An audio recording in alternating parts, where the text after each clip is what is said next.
So in today's video, I want to show you the way that I've set up my Sony cameras to make them as easy to work with as possible, but also to create a streamlined workflow. Because one of the things that I remember from, entering the Sony sphere of cameras back in 2018, I think it was so freaking weird to find everything in the menus. Now, the menus has become a lot better over the course of these years, which is great.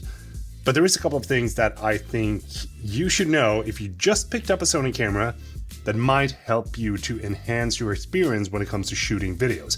I'm going to focus mainly on shooting videos and the settings that I use for videos. If you're more of a photographer, this might not be your jam. My voice, it's kind of hard when you switch between Swedish and English like that. So it's on the one hand, you want to speak like English. On the other hand, you want to go back to Swedish. But okay, let's go. One of the first things that I want to talk about is going to be shooting an S-Log or not.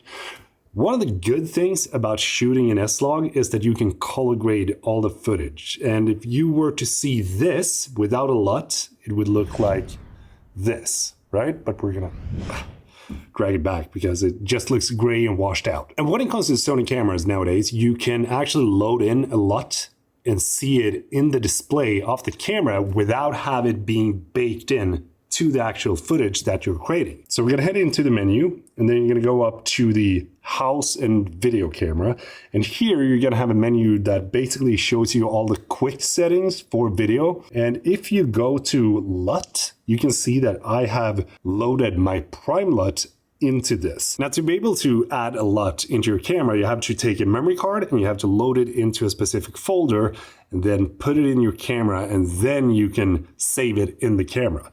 But basically I used the user one spot, and then here you can see that the input is going to be S-Gamut Cine 3 with S-Log 3. No other adjustments. At least that's the way that I'm working with it, because I think that S-Log 3 looks so freaking good straight at the camera. So you basically don't need to tweak all the different settings and colors and so on and so forth, because it just looks good. And of course, I'm going to be super honored if you want to use my LUT that you can buy in the link in the description. But let's talk a little bit about Artlist, because wow, are they delivering stuff in 2025. A new year means new possibilities. In 2025, go beyond what you thought possible. Pushing the boundaries of your imagination with generative AI. When your creativity can truly run free, you'll be unstoppable. Your style will shine through every choice you make. Like a painter with a blank canvas, you'll create your masterpiece. So if you're a beginner filmmaker and you want to have the best assets that you can find online, then Artlist is the place to go. Like, I've been using them for the last 5 years, and not once have I been disappointed with their service. A couple of cool things that they recently launched is the possibility to download LUTs.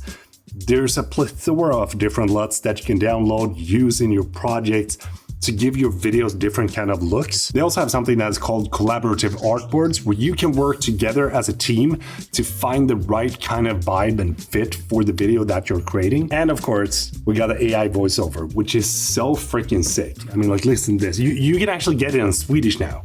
Huh? Artlist har typ allt. Sjukt världstjänst helt enkelt. Glöm inte att prenumerera. Yeah, not that you understand anything of that, but I think it's so freaking cool that you can personalize it even more and work with local clients nowadays instead of just working with English. You also got the sound effects library and the music and the stems, which means that you can download a specific song, but only the specific instrument of that song, which is kind of cool if you want to have a build up in your video to make it feel more engaging or make it stand out a little bit from the crowd that otherwise would use the same song that you were, but now you can modify it to turn it into something different. If you use the link in the description, then you're going to get 2 months for free.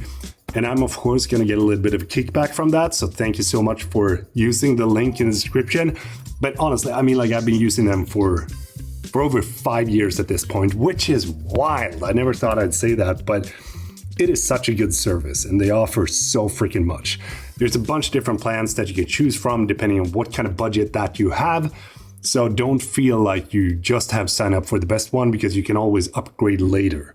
Anyway, if you're using Sony lenses for your camera, then you usually have a switch right here, which is manual focus or autofocus. Now, the cool thing is that you don't even need to use that switch. You can set a hotkey in the camera so that you can just press a button and it switches from manual to auto and auto to manual. And that is exactly what I've done with the garbage can that you can see right here. So to do that, you just want to head into the menus, and then you got to go down to the toolbox. And then we're going to go to number 3, which is Operation Customize. And here you can see 3 different customization key dial sets, which is going to be the photo, the video, and the playback. And we're going to focus here on the video. So you're going to enter that. This might be intimidating when you're doing this for the first time, but it's actually kind of easy. And they've made this more streamlined nowadays than what it was back then. If we go and look at the buttons, you can see that number 2 should be the garbage can, right? So as you can see here, I have set the AF/MF selector toggle. And if you go in and check that, you can see that you have the AF/MF and then number 1, and then AF/MF selector toggle. Now, by setting that, it means that, as you can see here on this icon, when I press this, we switch from manual focus to autofocus and the autofocus to manual focus, just by the press of a button. Using this when you're on location and shooting is freaking amazing. And it's helped me so many times whenever I'm out vlogging to just go into manual focus super quick and then just jump back to autofocus without having to fiddle around with the switches. Because if you were to turn the switch to manual focus, then you can't use this. You can't turn the autofocus back on in your camera without actually using the switch. The next thing that I've set up is the crop mode. Now, it's more so the digital zoom of the camera, or clear image zoom as they call it, because you don't have actual crop mode. You can't go up to Super 35 because the sensor doesn't have enough pixels. But what happens is that when I press the button that I've customized, we instantly crop in with a clear image zoom. And this actually helps us to go from 35mm to 50mm in the blink of a second. And it does not give you proper 4K because it still crops in on the sensor. But it's really a good option to have when you need to get those little bit more cropped in shots. And to be completely honest, you barely notice it when you jump into post. So to be able to set that up, you're just going to go into the menu. And again, you're going to go be at the toolbox and then video. We're going to go into the rear. And as you can see here, C2 that we got right here is step zoom.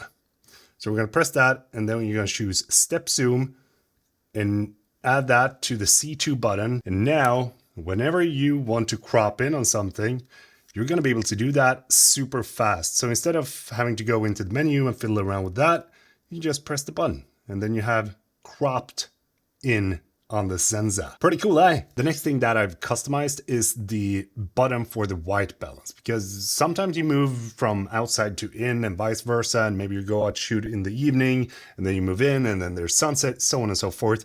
You need to be able to switch that on the go pretty quickly. So whenever I press C1, you can see that I get the option to switch between the white balance, and I can just rotate depending on what it is that I want. Press C1 again, go back, adjust the white balance, and then you're done. Super quick, super simple. And to set that up, you go into the menu and then you choose, again, custom key dial set.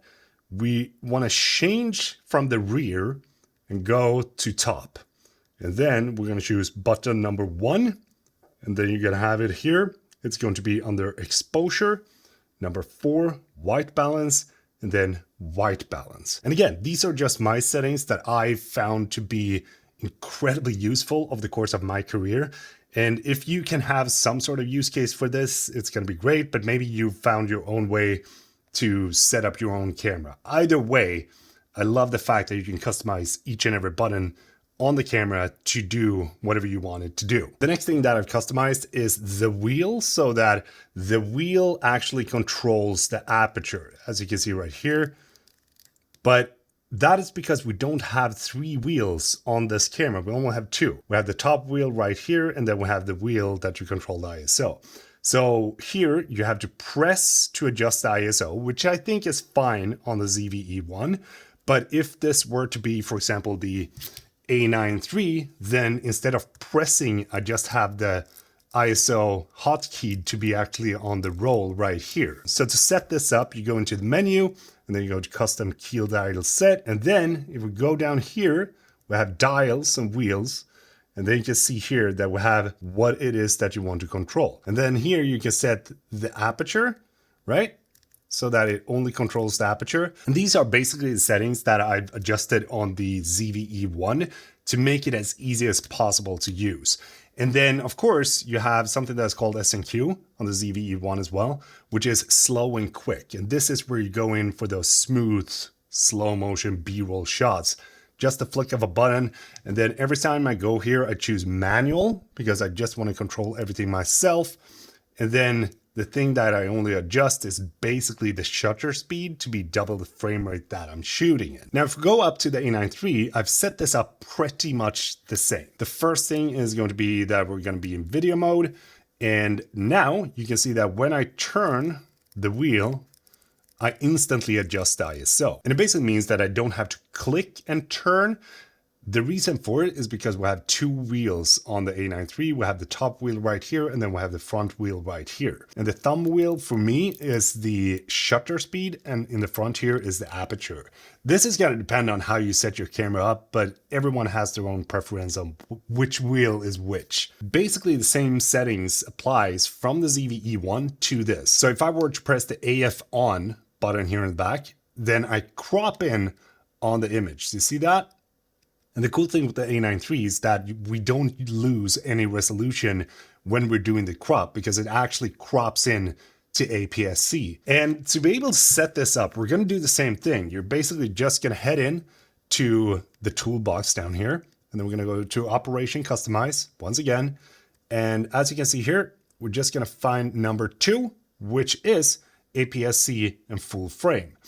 And here you can see that it's on the first level of the menu, image quality and rec, and then APS-C full frame. On the A9 III, it actually works when we switch it to S&Q as well. So if I go into S&Q, which is slow and quick, we can still crop in because we have enough megapixels. So you can shoot 4K 120 cropped in or in proper full frame. It's all up to you. Basically, all the settings that I got on the ZVE1 is carried over to the bigger cameras as well. And I've found these settings to be the most crucial and necessary for me to actually make the things that I want to make. And I'm just gonna show you another thing as well that I think is pretty cool when it comes to the AF/MF switch. So if I were to use the switch here on the lens from autofocus to manual focus, then I'm not going to be able to use the center focus button. As you can see, like whenever I press the center focus button, nothing happens. Now, for those of you wondering, center focus for me is this button right here, like in the middle of the wheel. But the cool thing is that if I were to switch that off, so we have it set to autofocus on the lens again, and then I choose manual focus on the trash can that we've set up, then what I can do is that I can adjust the focus and it's going to stay in manual focus. But if I want to readjust the focus, I can just press the center focus and then you're done. It's refocused, but it's still in manual focus. So the only thing that it does is actually just utilizing the autofocus motor for you to set up your scene, but it still stays in manual focus. And that for me is a game changer whenever I'm out and about and working, trying to capture things on the go and on the fly. Like, that is everything that you need to know on how to set up your Sony camera to make it a cinematic beast.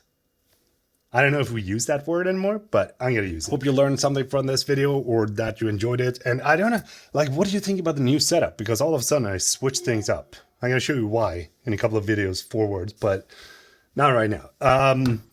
Don't forget to subscribe if you enjoyed the video, and give it a thumbs up as well.